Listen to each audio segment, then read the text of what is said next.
And it's like, or as Bill Kristol once said to me, said about me, Tucker Carlson is advocating for an ethno-state. I'm like, what?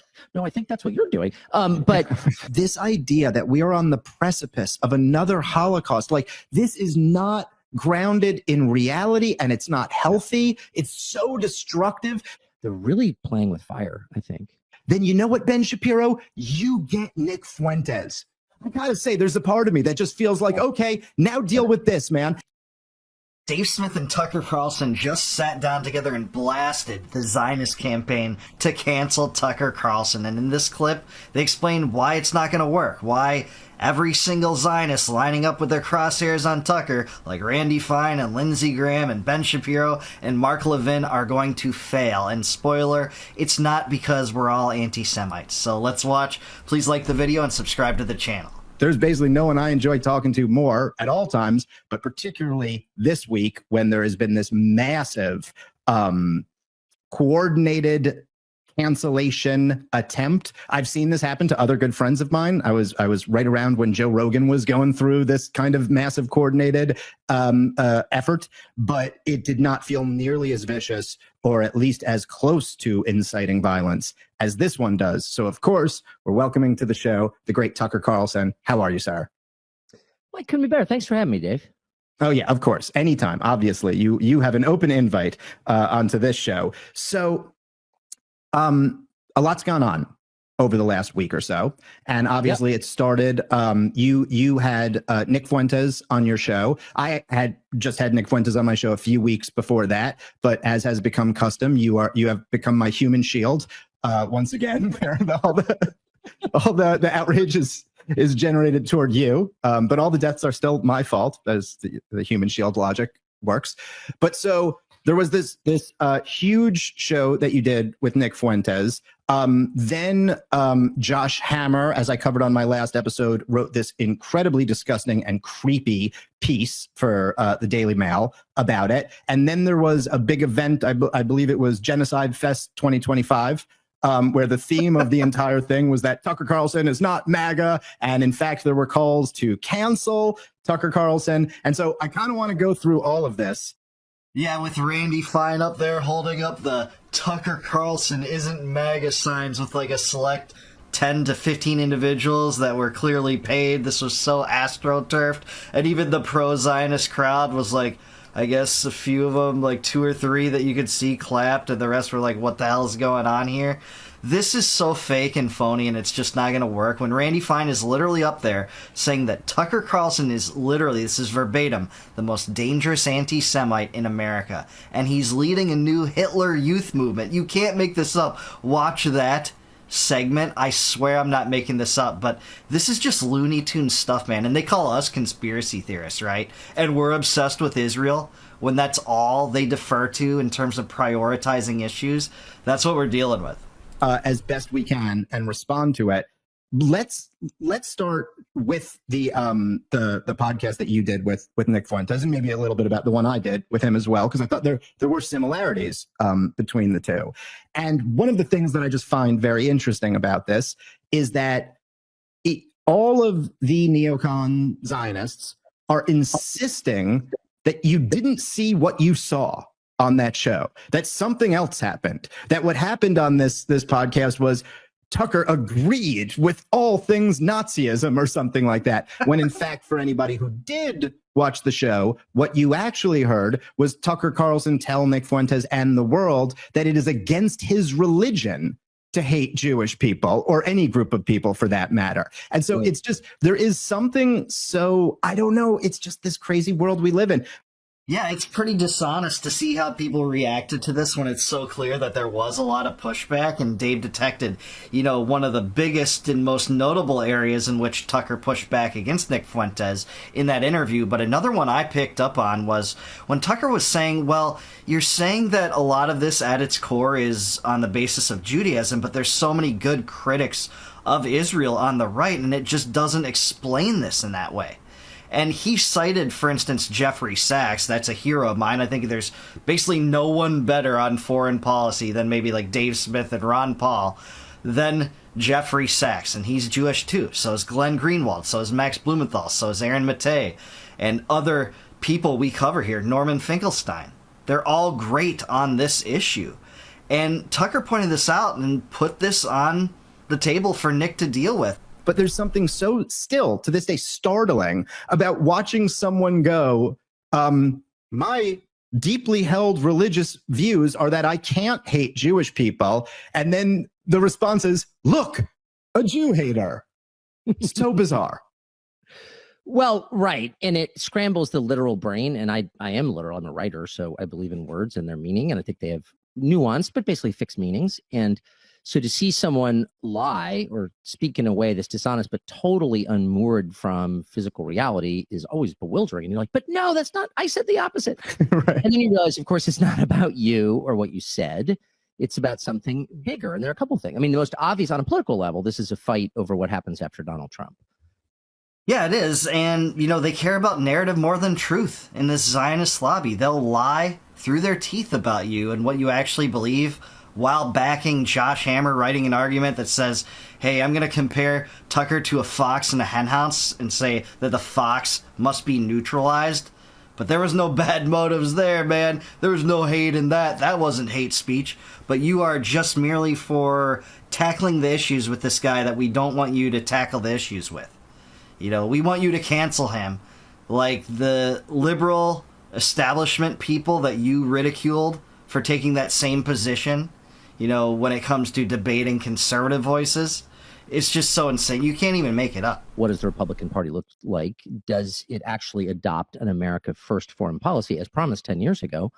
Or does it maintain its neoconservative posture, which is very unpopular with the public and has borne no fruit? I mean, it's been a disaster on every level for the United States for, since 9/11, at least. But what happens after Trump goes? And that's what this is about. That's why they're vesting the energy in this. That's what the rage is about, because they don't want to lose control of foreign policy. I just can't say that enough. It's about foreign policy. They don't care about domestic policy because they don't care about the United States, but they do care about the U.S. Treasury and the Pentagon, the projection of force on behalf of Israel.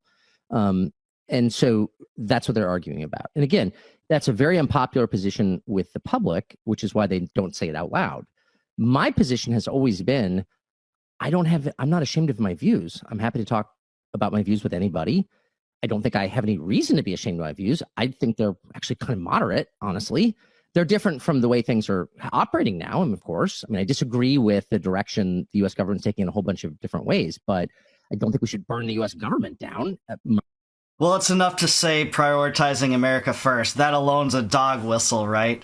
That alone, says you're an anti-Semite because then you don't prioritize Israel above the United States. That's enough to get you, the focal point of the ire of the Israel lobby, these Zionists. It just is. And Tucker's guilty of that, right? Such a radical concept, and yet that's the concept that most Americans adhere to. Their family, their community, and their country first, before this foreign regime that drags us into wars and we bankroll a genocide for. Not us being complicit with that, but our criminal government certainly is guilty of that. My view, which I know is yours as well, is the U.S. government should act on behalf of American citizens. America first. Doesn't mean a bellicose posture. Doesn't mean you attack people. In fact, it probably means you attack fewer people and you shed less blood. You act on behalf of your citizens. They own the government. They pay for the government. It's in their name that all this is being conducted. So that's a really simple concept. It's the most powerful, resonant concept in American politics. It brought Trump the majority of the popular vote. And I believe it. I sincerely believe that. And most people do. They don't. But basically, in the end, I decided Nick Fuentes can't be canceled. They've been trying since he was a freshman in college. It doesn't work. In fact, he's gotten bigger. He is enormously talented. Anyone who denies that is lying. Agreed. Very, very, very talented broadcasting talent. You can't take that away from him. You can massacre his ideas if you want. I've done my hand in that with 5 recent videos, and some of which I did take serious issue with some of his arguments. And, guess what? I didn't just scream anti-Semitism at the top of my lungs. I entertained those arguments like I would entertain the arguments of anyone I cover on this show. And that's the failing point of these Zionists on the right. And I say the right loosely because in some ways they seem indistinguishable from liberal wokesters to me, especially on this issue. But they won't do that. They're still stuck in the old game where they think you can just ruin someone's career in life by, shouting blood libel louder and louder successively. It just isn't working when it comes to Nick Fuentes. There's no denying it. And he has like a not fully coherent, but a semi-coherent kind of position.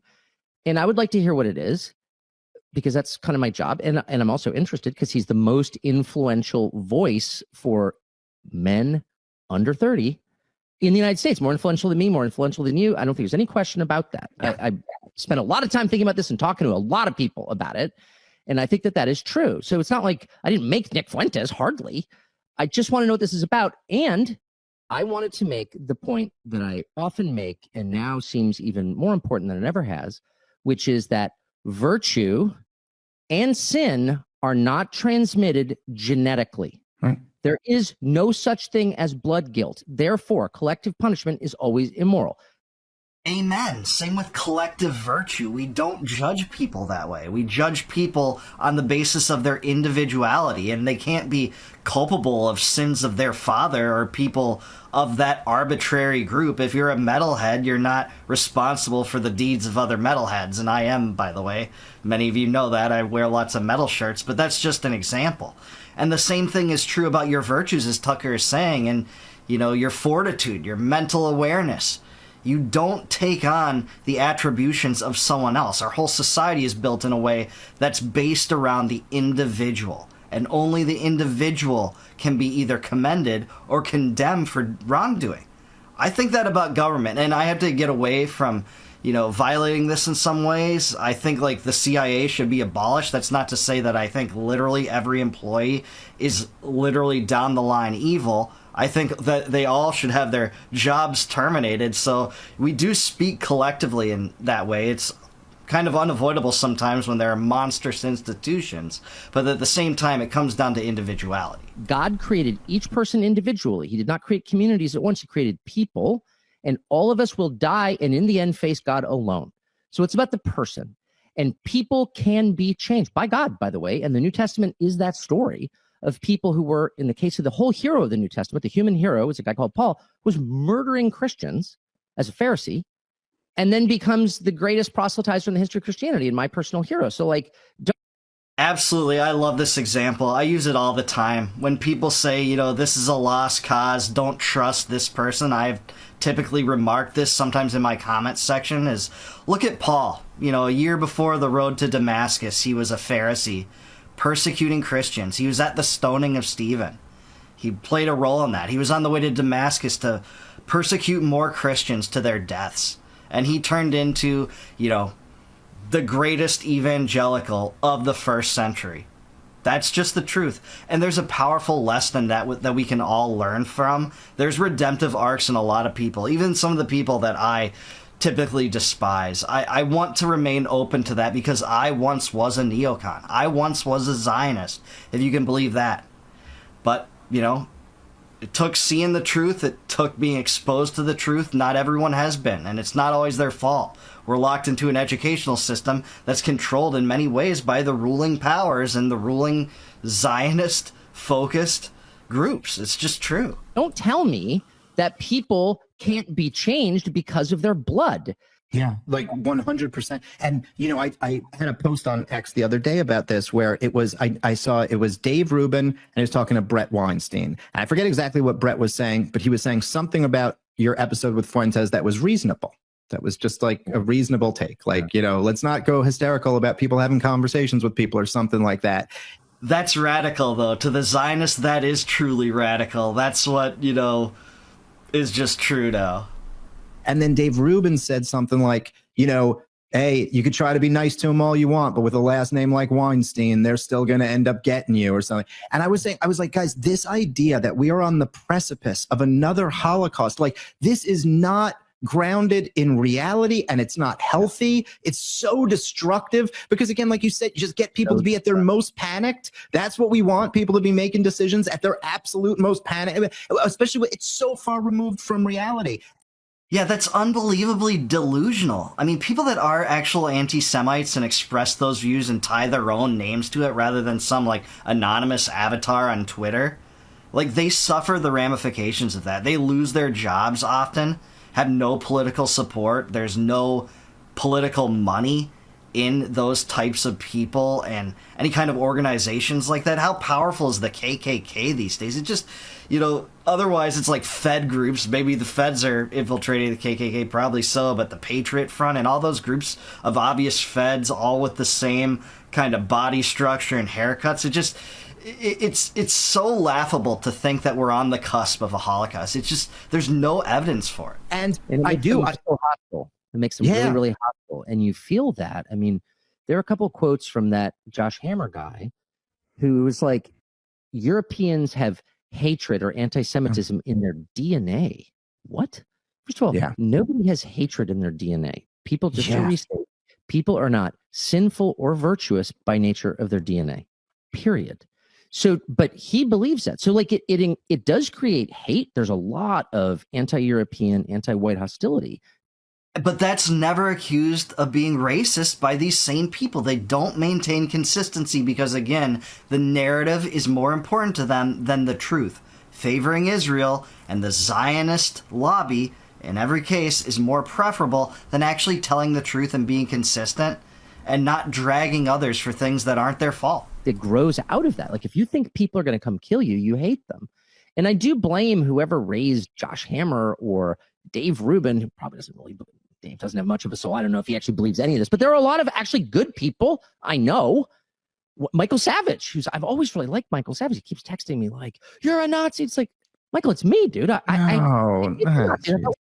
Confession: I bought one of Michael Savage's books back in 2003 in my neocon phase. How many acts of penance do I have to do to get around that, guys? Let me know in the comments. What do I have to do to redeem myself for having done that?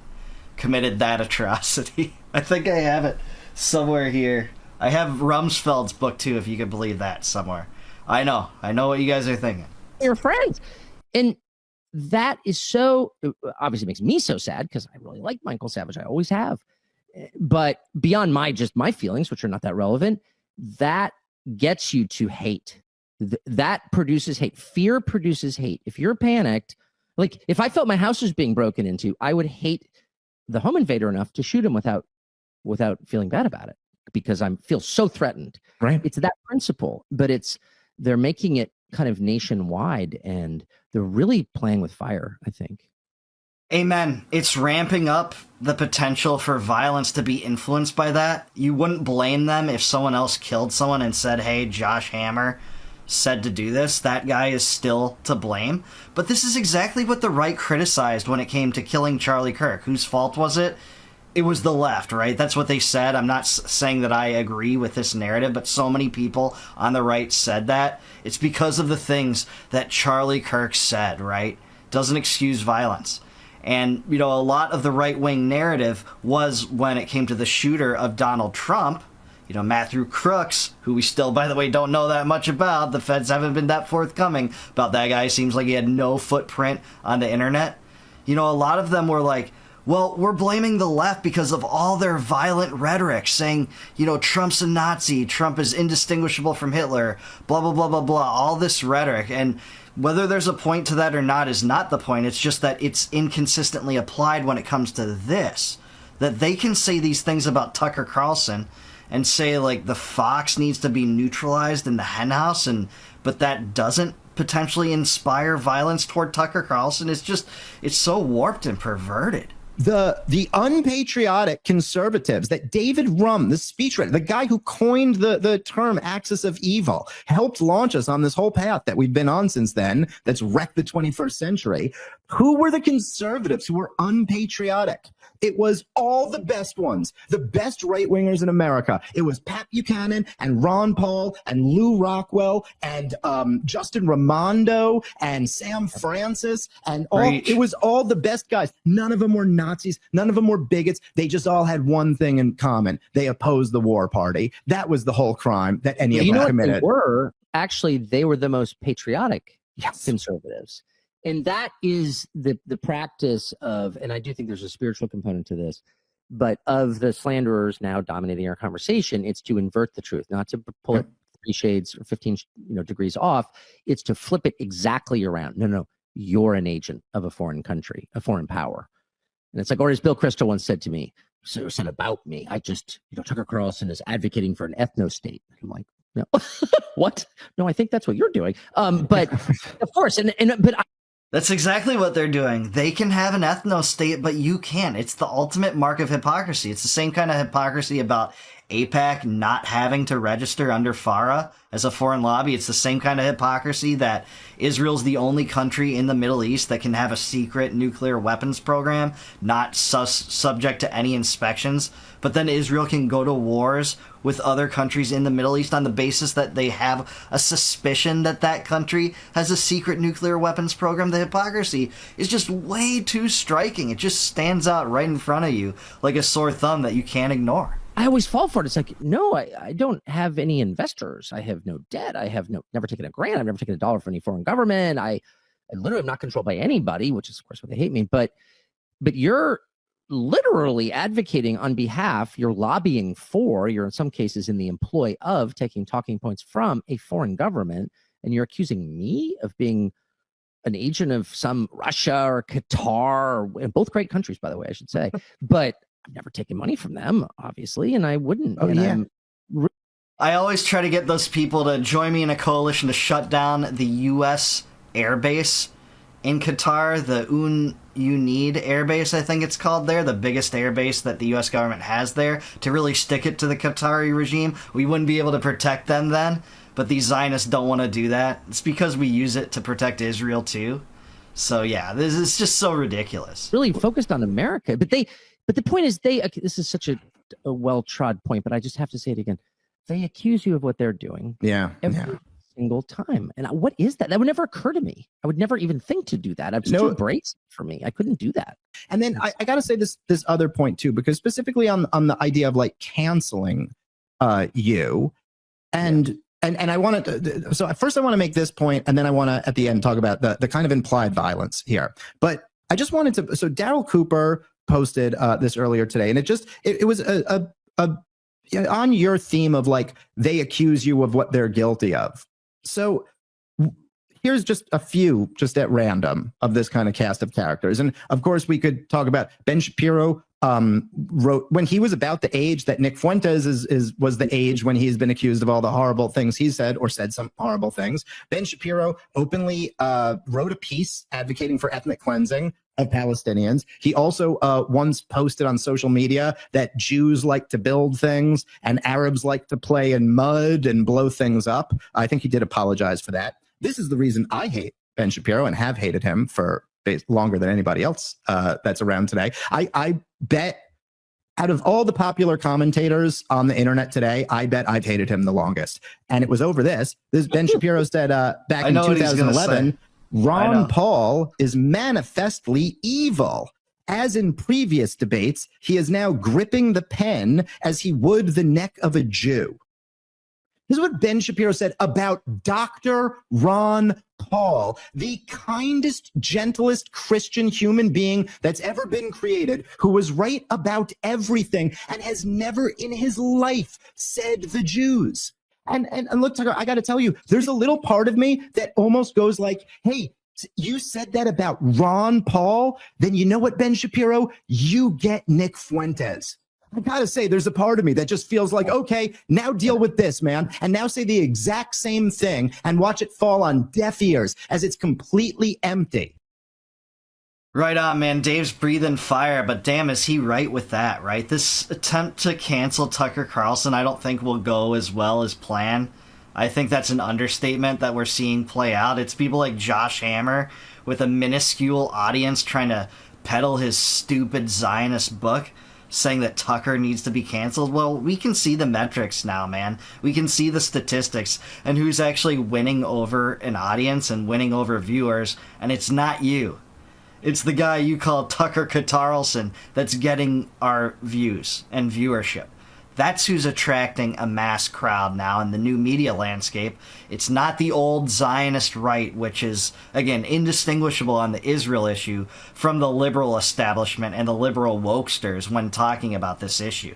Prioritizing this foreign regime over the United States is a bastardization of American sovereignty. It's a slap in the face to every American that actually wants, policies that are close to them for maybe our domestic concerns to be tackled for once, maybe being overtaxed or overregulated, having a hard time paying for food and fuel, which have exploded in cost thanks to the central bank printing fiat to finance all of our debt, now $38 trillion in debt. Thanks to this president, the former president, it's the uniparty. Both parties outspend the other for sport and laugh at it and pretend they're going to have this new government agency, Doge, to make actual cuts. No. Yeah, $2 trillion in cuts was the projection. So much for that. Total farce. Elon Musk had a schism with Trump over it. And, it doesn't seem like the Republicans cared about that. They never do. They use this small, limited government as a mechanism to get in power, and then they do nothing with it. But anyways, Nick Fuentes has risen despite their attempts to get him canceled, to ruin his life, just call him anti-Semitic over and over and over. He has some bad views. I think he said some really stupid things. I think part of it's trolling, part of it is probably his genuine views, but in any rate, take those views on. If it's someone as big as Nick, why wouldn't it behoove you or be beneficial to people viewing your show if you invite him on and destroy his bad views? That's what I challenge you to do, Ben Shapiro and Mark Levin and Randy Fine. Take this guy one-on-one on in a debate. I don't think you will. And I don't think it's that big of a mystery as to why you won't. It's because you'll get your ass handed to you. And I think you know that. On some deep down level, I think most of you neocon Zionists know that he's actually a good debater. I would concede that. I think that he has a very high verbal acuity and, a wherewithal to take down these Israel First zealots. But that's the thing with this Israel lobby. They very rarely produce anyone to debate. Coleman Hughes is an exception. I'll give him that. I think Coleman Hughes' debates tactics weren't good, and I think Dave had the winning edge on him. I'm biased on that. I agree with Dave more. But at least he had the fortitude and kind of courage to take Dave on. Does Ben Shapiro on the issue for which he's most known? No, he doesn't. Not at all. And that's why he won't take on Nick Fuentes or Dave Smith on this issue. Dave has wanted to do it too. Ben has said, I'll do a debate on Rogan, but he's never taken Dave or anyone else up on it. Norman Finkelstein was on Candace Owens recently, looked in the camera and said, Ben, just have a discussion with me. Listen to me. But I don't think it's going to happen. They do have to deal with Nick Fuentes now, whether they like it or not. He has arrived. You're not going to go back to the old media landscape where we're locked in the Zionist paradigm forever. But that's what I have to say. What do you guys have to say? Am I right about this? Is Dave right? Is Tucker right? Are they going to be able to cancel Tucker Carlson on this? Or do they just have to tackle the ideas now in this new media landscape? Let me know in the comments down below. Please like the video, subscribe to the channel, subscribe to Dave Smith. Thanks for this awesome interview with Tucker. Great episode, guys. The whole interview was. If you like this video, please consider becoming a YouTube member. You can do that by clicking the join button below. And if you do that, I'll give you access to all my videos before they go live to the general public on YouTube. Those are the ones that are members only. You'll be able to watch those right away. And if you want a free copy of my book, Compact of the Republic, click the link in the description below. It's absolutely free. Plug in your email and I'll send it right to you via your email. And until I see you guys next time, no more war, no more debt, no more inflation, and no more empire. Peace out, guys. Catch you in the next one.